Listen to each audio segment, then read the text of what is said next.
वेद की मां ने सरू को अपनी बहू मान लिया है और वेद से उसकी शादी तय कर दी है।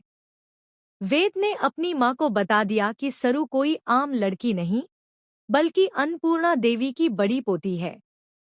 ये सुनकर वेद की मां और वहां मौजूद सरोजा चौंक जाती हैं। सरोजा समझ जाती है कि सरू उसकी अपनी बेटी है और उसकी पहचान अब सबके सामने आ गई है। आगामी एपिसोड में बड़ा ट्विस्ट आने वाला है। वेद की मां सरू के साथ शादी का प्रस्ताव लेकर चंद्रकांत के पास जाती हैं। वहां वो सरू को गले लगाकर कहती हैं कि उन्होंने उसे कभी नहीं समझा, लेकिन अब जब उन्हें पता चला कि सरू बजाज परिवार से है, तो वह बहुत खुश हैं और उसे अपनी बहू बनाना चाहती हैं। वेद और सरू की सगाई की बात भी वहीं तय हो जाती है। सरू अब डर जाती है, क्योंकि वह जानती है कि चंद्रकांत के कहने पर वह इस घर की बड़ी बेटी होने का नाटक कर रही है। उसे डर है कि अगर वेद की मां को सच पता चला, तो वह रिश्ता तोड़ देंगी। सरू सच बोलने की कोशिश करती है, लेकिन चंद्रकांत बीच में कह देता है कि सरू ही उसकी बड़ी बेटी है और वह थोड़ा समय चाहता है शादी के लिए।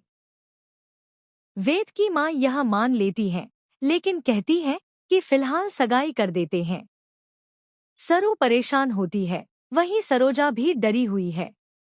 तभी अन्नपूर्णा देवी की घर में एंट्री होती है और वह सबके सामने सच्चाई जाहिर करती है कि सरू ही उनकी बड़ी पोती है और सरोजा की बेटी है।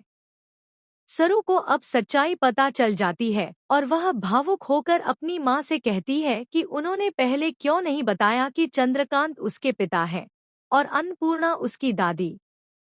सरोजा अब चुप नहीं रहती और सबके सामने खुलासा करती है कि उसे और उसकी बेटी को इस शहर से भगाने और जान से मारने की साजिश किसी और की नहीं, बल्कि कामिनी जी की थी। कामिनी ने गुंडे भेजे थे ताकि सरोजा और उसकी बेटी को मार दिया जाए। इसलिए वह डर के मारे गांव चली गई थी। ये सुनकर सरू गुस्से में आ जाती है और अनिका की नानी यानी कामिनी जी को एक थप्पड़ मार देती है। वह कहती है कि जिसने उसकी मां को उसके पिता और परिवार से दूर किया, उसे अब सजा मिलेगी।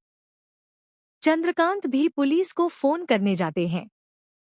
अनूप भी गुस्से में आकर कामिनी को थप्पड़ मारती है और कहती है कि उसे भी सजा देनी है। अब सीरियल में बड़ा मोड़ आ गया है। सरू का पूरा परिवार एक हो गया है और सभी साथ रहने लगते हैं। लेकिन अनिका अब अपनी मां और नानी का बदला लेने के लिए सरू और उसकी मां के पीछे पड़ने वाली है। वह कुछ बड़ा करने की योजना बना रही है। अब देखना होगा कि क्या सरू और वेद की शादी हो पाएगी। क्या सरू अपनी नई जिंदगी को खुशी खुशी जी पाएगी या अनिका फिर से तूफान लेकर आएगी। वीडियो को लाइक करें और कमेंट में बताएं कि क्या सरू को वेद से शादी करनी चाहिए और वेद की मां की बहू बनकर उस घर में जाना चाहिए।